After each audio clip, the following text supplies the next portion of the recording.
Il-proġett Anchor hija app maħsuba sabiex tħares is-saħħa mentali tal-ħaddiema li jaħdmu f'setturi ta' responsabilità kbira. Ewlien fosthom is-settur tas-saħħa, is-servizzi tal-emerġenza u edukazzjoni. L-app li saret b'kollaborazzjoni bejn il-Gvern u l-Università ta' Malta tfasslet minn Bernice Sant li hija riċerkatriċi ewlienija f'dan il-proġett li għandu fiċ-ċentru l-kunċett ta' mindfulness.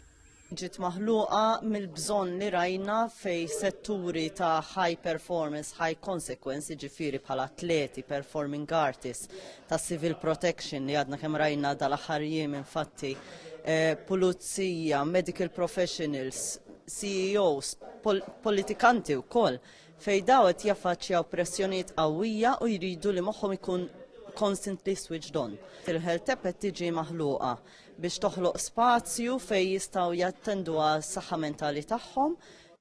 Fit-tnedija tal-app il-professur Matthew Montebello mill-Università ta' Malta għall tim ta' riċerkaturi ħabirku kemm felħu sabiex assiguraw li l-proġett jidħol kexxun mal-qafas regolatorju tal-intelligenza artifiċjali u l-integrità etika. Spjega kif dan l-investiment daħal f'attenzjoni dettaljata sabiex jiżgura li l-innovazzjoni tkun waħda sostenibbli u b'impatt pożittiv fit-tul.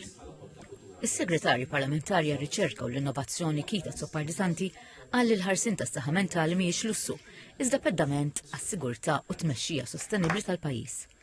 Sostna li l-edukazzjoni u r-riċerka huma l-aqwa investiment biex dawk li jaħdmu fl-ogħla livelli jibqgħu kalmi u reżiljenti f'sitwazzjonijiet diffiċli.